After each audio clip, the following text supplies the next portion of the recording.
You ready? Yeah. Sorry. Still my care has been to have her matched. And having now provided a gentleman of noble parentage. Yeah, so I'm just turning 54 next month. So still a youngster with... but I'm looking to retire and then move into acting professionally. Proportioned as one's mind would wish a man. I now work as a system engineering manager for NATS, which is the National Air Traffic Services. Puling, full, a whining mammoth in her fortune's tender. About 2004, they sent me to Spain for 6 months. To answer, I'm not wed. I cannot love, I am too young, I pray you pardon me. But a friend of the family was directing a show in Madrid and he was short of actors.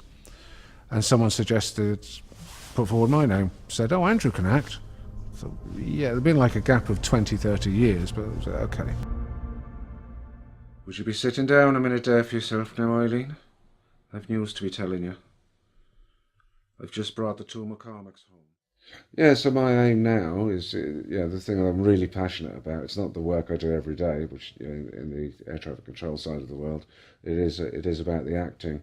So I'm now preparing myself for when I retire to start working full-time professionally. It's a little bit early for me. I need another year or two at work just to see kids finally through their education and everything.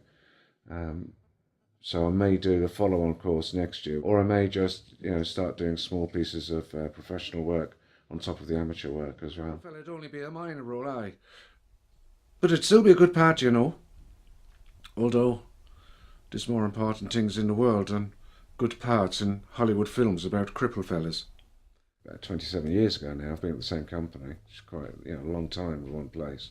Yeah, there's ambition and the money, and you want a better lifestyle, so you do other things. But once I got back into acting again, when I was out in Madrid, then I realised what I really wanted to do.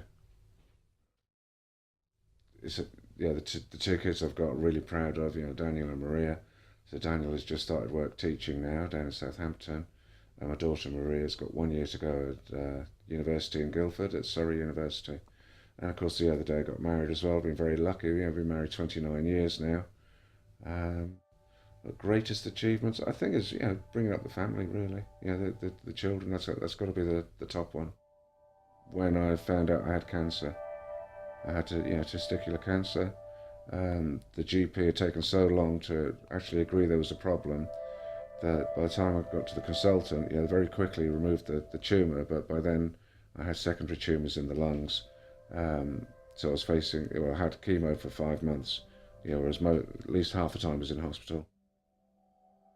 The thing that really upset me was thinking about the children my daughter was 1 year old at the time, my son was about 3, and it was the thought of them growing up without a father.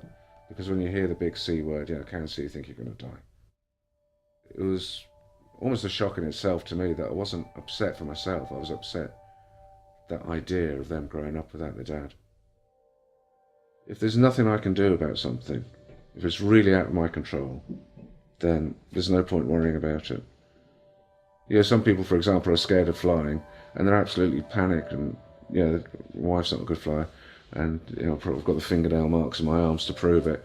Whereas for me, I'm thinking, well, the pilot's in control of the aircraft, I can't do anything, so I'm going to go to sleep and just hope I wake up at the other side. Cripple fellas. Being around your family and your friends is more important. And I tried to tell Cripple Billy that, but he wouldn't listen to me no matter how much I told him. I'm in a different situation. I'm not some 21-year-old who's just come out of drama school and only ever worked with people my own age, and it's their bread and butter. It's their lifeline. If they're not doing that, they're working, selling burgers or working in supermarkets, stacking shelves. I don't have that worry when I'm retired. I can almost be choosy and say, well, I'm not doing that. Yeah? That's something. There might be some genre or some sort of silly type of commercial. Not really. I've done commercials before, but I would say no. I don't want to do that. I'm not going to make myself look silly. I'll do things I enjoy, and if I don't find enough work, then I know from what I've done before with rugby and businesses, I'll set up my own thing. No, it's not all going to work out, but I'm going to have fun trying to get it done. Yeah. I'll do what I can, as long as I think I'm doing my best and I'm achieving something, and I've always got something to aim for. I don't think anyone can be perfect. I think you always have to strive to improve.